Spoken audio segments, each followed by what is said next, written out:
Hello, my dear students. Welcome back to Balaji Online Classes. I'm Sadia Khatun, and today I'll be teaching you computer of class 6th. I'll be teaching chapter number 3 today, and the name of the chapter is Microsoft Office 2007. Microsoft Office क्या होता है? आप लोग अपना जब computer खोलते होंगे तो उसमें आपको एक पैकेज दिखता होगा माइक्रोसॉफ्ट ऑफिस का, और उसको जब खोलते होंगे तो उसमें बहुत सारे अलग से सॉफ्टवेयर्स दिखते होंगे। तो ये है क्या? ये एक तरह का पूरा कंप्लीट पैकेज है या सेट ऑफ प्रोग्राम्स है जो हमें डिफरेंट टाइप के अलग अलग मतलब सॉफ्टवेयर्स देता है, एप्लीकेशन सॉफ्टवेयर्स। तो एप्लीकेशन सॉफ्टवेयर्स और सिस्टम सॉफ्टवेयर्स में डिफरेंस क्या है? दो तरह के सॉफ्टवेयर्स होते हैं actually, application softwares and system software. System softwares already installed होते हैं हमारे सिस्टम में, like for example operating system, जो कि आपने मेरे प्रीवियस वीडियो में देखा होगा। जो आपका प्रीवियस चैप्टर था, चैप्टर नंबर 2, वो ऑपरेटिंग सिस्टम का था। तो ऑपरेटिंग सिस्टम एक सिस्टम सॉफ्टवेयर होता है, सिस्टम में ऑलरेडी इंस्टॉल्ड होता है, इनबिल्ट होता है, और उसके बिना सिस्टम वर्क ही नहीं करता है। जबकि एप्लीकेशन सॉफ्टवेयर्स ऐसे होते हैं जिनको हम अपनी कन्वीनियंस के अकॉर्डिंग सिस्टम में इंस्टॉल कर सकते हैं और उनको यूज कर सकते हैं। उनका पर्पस जो होता है वो वैरी कर सकता है फ्रॉम पर्सन टू पर्सन, कि किसी को उसकी जरूरत हो, किसी को पर्टिकुलर उस सॉफ्टवेयर की जरूरत हो, किसी को ना हो, कोई इसको यूज कर रहा हो, कोई ना यूज कर रहा हो। तो ये होते हैं एप्लीकेशन सॉफ्टवेयर्स। तो MS office, that is Microsoft office, हमें बहुत तरह के एप्लीकेशन सॉफ्टवेयर्स ऑफर करता है, जिनका नाम है जो आप बहुत ज्यादा यूज करते होंगे। जब भी कभी आपको कुछ भी कोई डॉक्यूमेंट बनानी होती है तो what do you just open Microsoft word. Microsoft word, MS word का नाम सुना है आप सबने, आपने उस पर रिटन वर्क किया होगा, कोई डॉक्यूमेंट क्रिएट की होगी अपनी, ठीक है? तो वो होता है माइक्रोसॉफ्ट वर्ड। और वो बहुत तरह के एक्चुअली होते हैं, जैसे MS वर्ड हो गया, फिर होता है MS एक्सेल जिसको स्प्रेडशीट भी कहते हैं, फिर आता है MS एक्सेस जो डेटाबेस होता है, then MS PowerPoint, MS Outlook, Publisher, OneNote, इस तरह के इतने सारे एप्लीकेशन सॉफ्टवेयर्स हमको माइक्रोसॉफ्ट ऑफिस प्रोवाइड करता है, ठीक है? नेक्स्ट इज कि इसमें अब आपको इनके बारे में अलग से डिटेल में थोड़ी सी स्टडी करनी होगी कि ये सब हैं क्या और इनको हम लोग किस पर्पस के लिए यूज करते हैं। सपोज सबसे पहले जो सबसे इंपॉर्टेंट वाला है, मैं उसके बारे में बात करती हूँ, दैट इज MS वर्ड, ठीक? तो as I told you, MS Word is used for making documents, ठीक? और उसका जो एक्सटेंशन होता है, सपोज आपने कोई डॉक्यूमेंट क्रिएट की, कोई फाइल आपने बनाई MS वर्ड पर, और उसको आप सेव करें तो वो किस में सेव होती है? .doc लिखा होता है, .doc, ठीक? या फिर .docx लिखा होता है, ठीक? तो वो उसका फाइल एक्सटेंशन होता है, डॉट के साथ जो लगा होता है वो फाइल एक्सटेंशन उसको कहा जाता है, और उसमें वो सेव होती है। तो अगर कभी आपको .doc या .docx में कोई भी फाइल दिखे तो आप समझ जाइएगा कि ये वर्ड पे बनाई गई एक फाइल है, ठीक है?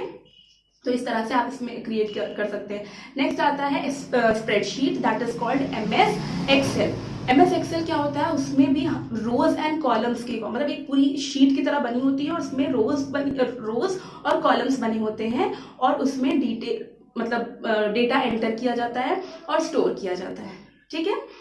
Next is MS Access. MS Access एक डेटाबेस होता है। देखिए, डेटाबेसेस तो ऐसे बहुत तरह के होते हैं जो हमें ऑफर किए जाते हैं, लाइक ओरेकल है, SQL है, SQL सर्वर, R2, ये सब बहुत तरह के डेटाबेसेस होते हैं। बट अगर स्टैंडर्ड डेटाबेस जो माइक्रोसॉफ्ट ऑफिस हमें ऑफर करता है, जो हम अपनी इनिशियल स्टेजेस में पढ़ते हैं, जैसे अभी आप लोगों को इसी डेटाबेस के बारे में, MS एक्सेस के बारे में ही पढ़ाया जा रहा है, वो सब आप बाद में यूज करेंगे। अगर आप सपोज SQL सर्वर वगैरह पर काम करना है, ओरेकल पर काम करना है, वो सब बाद में होगा। बट अभी at this level, at this stage you have to study about the database, that is MS access only, ठीक? तो उसमें क्या होता है, जैसे आप किसी की इंफॉर्मेशन को स्टोर करना है, सपोज आपकी ही इंफॉर्मेशन है। स्कूल में आपकी इंफॉर्मेशन किस तरह से स्टोर होती है? क्योंकि आपका नेम, फिर father's name, roll number, marks, address, phone number, बहुत सारी चीजें होती हैं। तो वो एक डेटाबेस होता है जहां पर इंफॉर्मेशन को स्टोर किया जाता है और स्टोर करके रखा जाता है, that is called a database. तो MS एक्सेस एक तरह का डेटाबेस होता है। Next is MS outlook. Outlook क्या होता है? ईमेल के लिए यूज होता है। जैसे अगर सपोज आप सोचें कि हम तो भैया जीमेल पर ईमेल सेंड करते हैं और रिसीव करते हैं, तो वो तो चलिए ठीक है, वो किसकी तरफ से बनाया गया है? जो जीमेल है वो गूगल कंपनी की तरफ से बनाया गया है, जबकि ये जो आउटलुक है ये माइक्रोसॉफ्ट की तरफ से बनाया गया है, माइक्रोसॉफ्ट ऑफिस का एक पार्ट है। तो इसमें भी sending end receiving of emails हो सकता है, ठीक? Next is MS PowerPoint, very important one. Presentations, जब भी कभी सेमिनार्स होते हैं, या फिर मैंने आप स्कूल में मैंने खुद भी सेमिनार लिया है. यू मस्ट बी रिमेम्बरिंग, जब मैंने इंटरनेट के बारे में सेमिनार लिया था तो आपने देखा होगा. देखिए PowerPoint क्या होता है, हमें स्लाइड्स, डिफरेंट स्लाइड्स बनाने का उसमें मिल जाता है. हम उसमें डिफरेंट पिक्चर्स लगा सकते हैं, even audio clips, video clips लगा सकते हैं और अपनी प्रेजेंटेशन को और भी ज़्यादा इंटरेस्टिंग बना सकते हैं. ठीक है. तो जब भी कभी हम लोगों को कभी कुछ इस तरह होता है, वर्कशॉप लेनी है या कोई सेमिनार है या कोई टॉपिक का इलस्ट्रेशन देना है, तो हम लोग क्या करते हैं, प्रेजेंटेशन बना के उसको अच्छे से एक्सप्लेन करते हैं और वो बहुत ही अच्छा लगता है. तो children, in MS PowerPoint we create a presentation by using slides.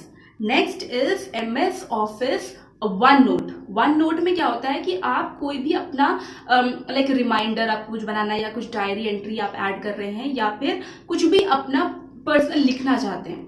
देखिए, जब वर्ड पे लिखना और नोट पे लिखना, वन नोट पे लिखना, देयर इज अ डिफरेंस. उस पर ज़्यादातर हम ऐसी डॉक्यूमेंट्स लिखते हैं जो थोड़ी सी प्रोफेशनल होती है, जिसमें हम लोगों को बहुत तरह की डिफरेंट हेडिंग्स देखनी होती हैं कि उनका साइज क्या होगा, उनका फॉन्ट क्या होगा, उनका स्टाइल क्या होगा, फिर उसके बाद मार्जिन देखना पड़ता है. तो वो सब जब कभी प्रोफेशनल सेटअप में आप कोई डॉक्यूमेंट क्रिएट कर रहे हो तो आप वर्ड का यूज़ करेंगे. बट कभी अगर आप इनफॉर्मली कुछ स्क्रिबल कर रहे हैं, कुछ जस्ट ऐसे ही लिख रहे हैं, सपोज आपको पोइट्री लिखने का शौक है या आपको कुछ भी कोई मेन्यू लिखना है, एज अ रिमाइंडर कुछ नोट करके रखना है, जिस तरह आपके फोन्स में कीप नोट्स होता है, मेमो होता है, आप ये समझ सकते हैं कि आपके कंप्यूटर का ये वन नोट उसी तरह का काम करता है. Next is about Microsoft Office publisher. Publisher नाम से समझ में आ रहा है, जब कभी हम लोगों को कोई चीज बिजनेस से रिलेटेड पब्लिश करनी होती है, वो किसी तरह का बैनर हो सकता है, वो किसी एडवर्टीजमेंट का हो सकता है, या कोई किसी टाइप का फ्लेक्स हो सकता है, या फिर आप ये समझ लीजिए लेटर हेड हो सकता है, न्यूज़ लेटर से रिलेटेड. तो जब कभी इस टाइप के कोई डॉक्यूमेंट्स क्रिएट करने होते हैं, then we take help of the Microsoft Office Publisher. ठीक. तो ये मैंने आपको बता दिया कि जितने भी एप्लीकेशन प्रोग्राम्स जो माइक्रोसॉफ्ट ऑफिस हमें देता है, उनका यूज़ कहाँ कहाँ होता है, वो मैंने आपको ये चीज़ बता दी. तो अब वील स्टडी कि ये जो फीचर्स क्या क्या बहुत अच्छे जो फीचर्स ये ऑफर कर रहा है, क्यों इतना वाइड रेंज है इसका, और बहुत ज़्यादा नंबर ऑफ यूजर्स इनको यूज़ कर रहे हैं. माइक्रोसॉफ्ट ऑफिस का जो पैकेज है ये बहुत ज़्यादा यूजर्स तक पहुंच रहा है और बहुत ज़्यादा यूजर्स इसको यूज़ करते हैं. तो इसके फीचर्स ये है कि आप सपोज आपस में ही इनमें डेटा की शेयरिंग कर सकते हैं. फॉर एग्जाम्पल, आपने कुछ भी लाइक एक कोई पिक्चर थी जो आपकी वर्ड के डॉक्यूमेंट में थी, आपने क्या किया, आपने उसको वहां से कॉपी किया और आपको वो अपने प्रेजेंटेशन में लगानी. सपोज आप कोई प्रेजेंटेशन बना रहे हैं और उसमें वो इमेज लगानी है, तो आप उसको लगा सकते हैं. ठीक. सपोज आपने कुछ बनाया एक्सेस में और उसको कॉपी करना है आपको वर्ड में, तो आप ये आपस में इनका इंटरचेंज या ट्रांसफर ऑफ फाइल्स कर सकते हैं.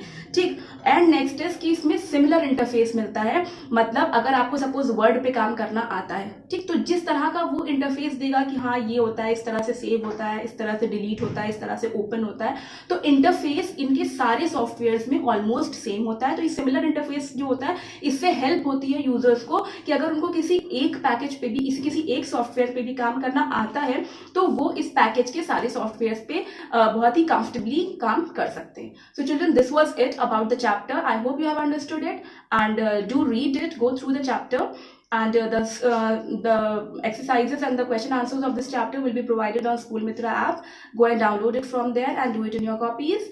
And till my next video, bye bye and take care.